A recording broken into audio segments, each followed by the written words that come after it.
see, no talk. It's been a while.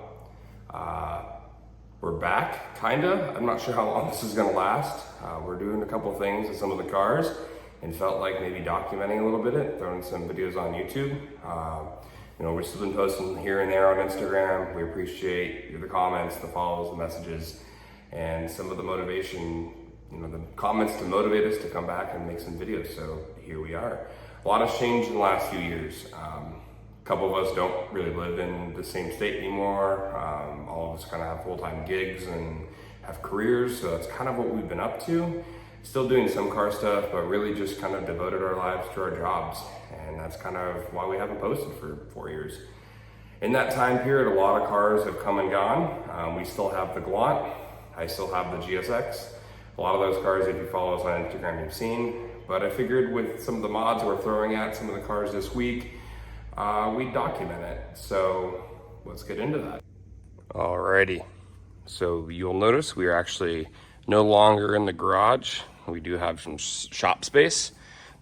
This is the Galant, and we'll chat about that here shortly.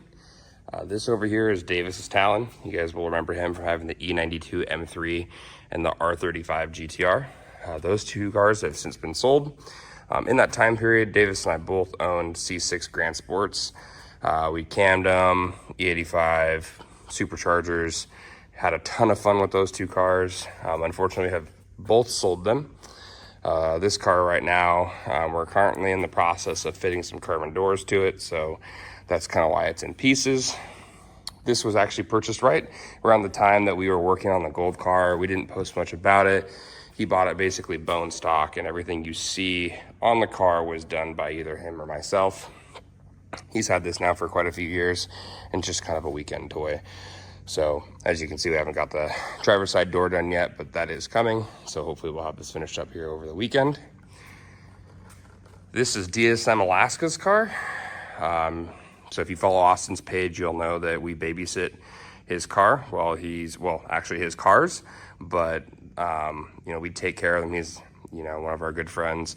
So while he's out doing Alaska things, riding his pet moose and wrestling bears and whatever else Alaskan people do, we babysit this thing for him. If you guys remember the blue Evo that was on the channel here and there, and if you follow the Instagram page, you've seen it. Unfortunately, that car was wrecked last year, probably almost 2 years ago now. And this car was purchased as a rolling shell, so it had no drivetrain in it. Almost no interior too, so we had to pull the whole dash out. Basically, it was exposed firewall on the backside and got the car kind of put back together. We're in the process right now, putting the rear end in. Then we'll get back to the front end, and it'll be a pretty cool build. Lastly, the Audi over here. This is our buddy Sam's car. He's currently in school down in Florida. This was originally a 1.8T auto car that is being converted to a manual big turbo car. So I don't know much about Audis, and I'm not going to pretend to. So I'll just tell you that it's supposed to be pretty fast.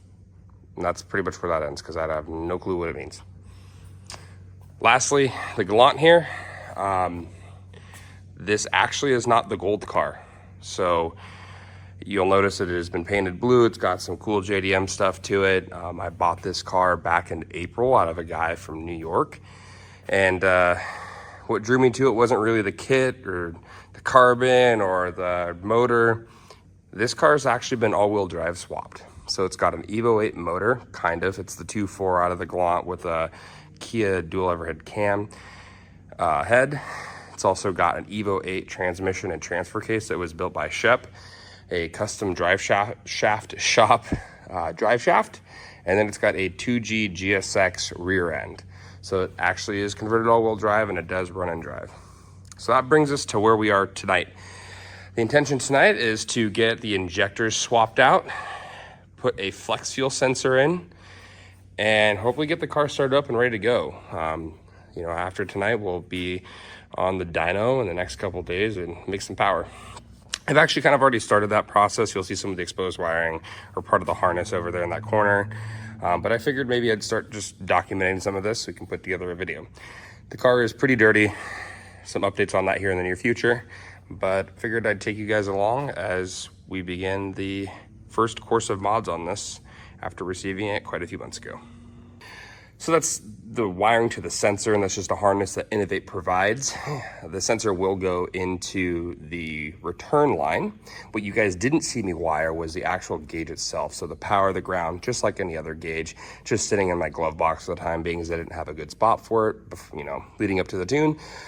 Additionally, you do have to pin the ECU with the output of the ethanol percentage.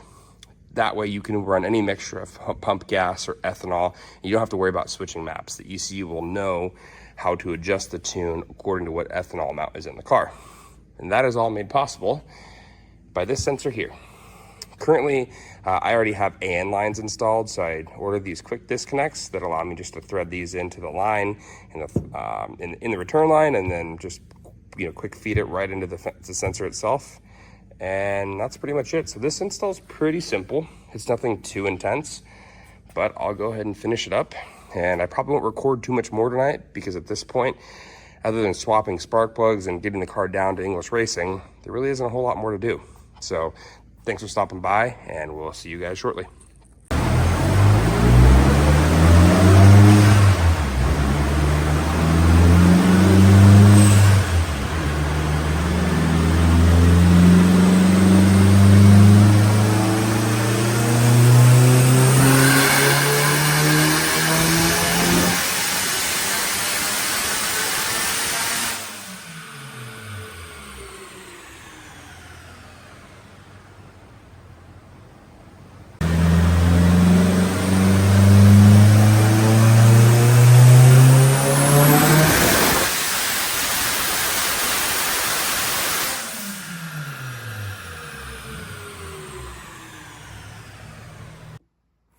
So that was pretty much it at English Racing.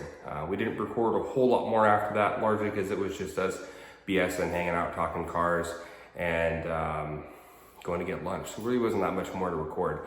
In the video, there were two dyno pulls. The first dyno pull was on pump gas, so no ethanol whatsoever, other than whatever E10 comes in the pump gas, and that made 480 horsepower, 440 foot-pounds of torque.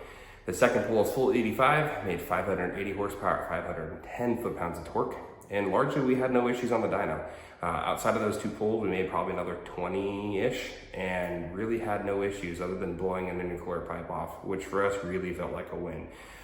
With the car being built so long ago, not having all the details about it, you know, as much as we could get from the previous owner, we were pretty happy with it. So after that, we had the truck and trailer. I figured, why not just drive the car home? It's about a 200-mile drive, but that would give us a good idea of its level of reliability. So I did. I drove it 200 miles home with no problems. Parked it that night, fired right up in the morning. But that's just a testament. We want to say thank you and big shout out to Team English Racing. Aaron has been a long-time good buddy of mine for many years, and just a great advocate in our community, and has always been there to kind of support us along the way. Did get to see Jeff Bush, who's building one heck of a car that hopefully you guys will get to see in the near future. DSM legend in his own mind, and then followed up with Miles the next day too. So if you don't know who English Racing is, which I doubt is the case, check them out. They're a great advocate in the Northwest and really all over our country, pretty much around the world at this point. They're just great people. So with that said, I haven't gone into too much detail about the car, but the previous owner did a great job, all-wheel drive swapping it, manual swapping it, built motor. I really haven't done a whole lot to it. I cleaned it up, I put the 85 sensor in it, fixed a couple wiring things. Other than that, the car's been solid.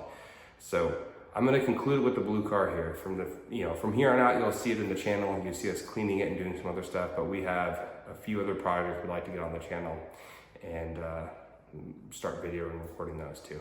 So thank you all for following. See you next time.